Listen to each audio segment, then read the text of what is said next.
Well, let's take a look at our top story then tonight. The Speaker of Parliament confirming that she's considering an application by two political parties, in particular the DA and the EFF, and it's over the position of Professor Richard Calland on that panel that is set to look into the possible impeachment of President Cyril Ramaphosa, where it relates to the Phala Phala scandal. Our parliamentary reporter Athi Mtongana, not in Cape Town tonight, but right here in the Johannesburg studio. Athi, good evening to you.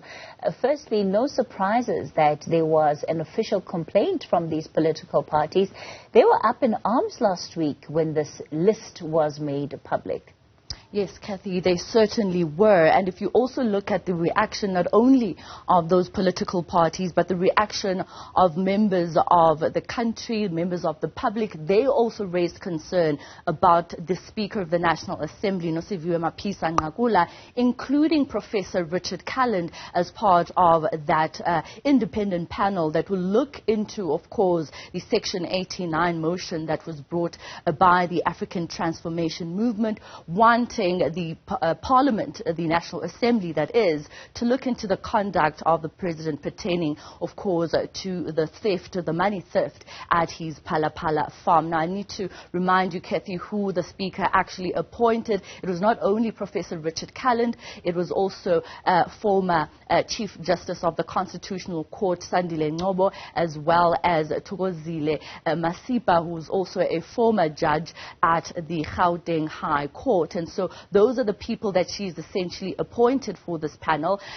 former Chief Justice of the Constitutional Court, Sandile Ngcobo, being the chairperson of this panel. But, of course, as you've said, political parties like the DA and the EFF raising concern, writing to the Speaker to raise concern about Professor Richard Calland, and she's now subsequently referred this matter around Professor Richard Calland to Parliament's legal services. Let's listen to what the Speaker had to say. Honourable members, I've subjected that to legal scrutiny. I requested that I be given a legal advice as to how to handle such a matter, because by the time all these matters did arise, I had already appointed Professor Calland, and I had even written a letter to him informing him about it. Legal opinion came back yesterday. The legal team have received that opinion yesterday. I am now studying that opinion, and within the next 24 hours or so, you will hear what the way forward will be.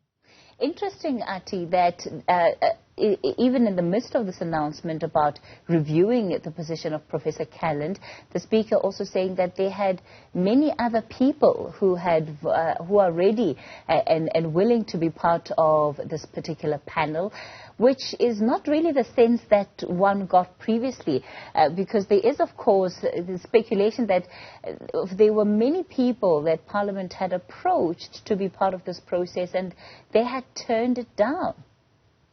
Yes, Kathy, when she spoke to members of Parliament this morning in the National Assembly Programming Committee, she actually lambasted some of the political parties by saying that they actually should have found out before putting some of the people on that list to find out whether they'd be available, because to their surprise as Parliament, when they reached out to them, many of them were actually unavailable for the job. But of course, she has a list of many other candidates to look into if Professor Richard Calland is not going to make it. She does have the legal opinion in her table, and she will be making a pronouncement no later than tomorrow. But another interesting development that came out of the National Programming Committee this morning is the issue, of course, around that debate that the Democratic Alliance wants to be dealt with in the main house next week. They want the issue around the Phala Phala farm robbery to be extensively looked at in Parliament, considering, of course, you will recall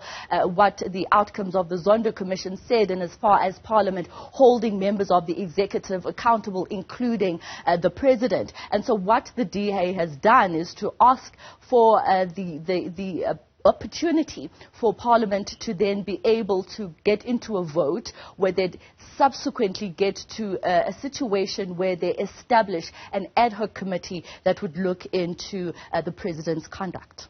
Athi Mtongana, let's leave it there for tonight.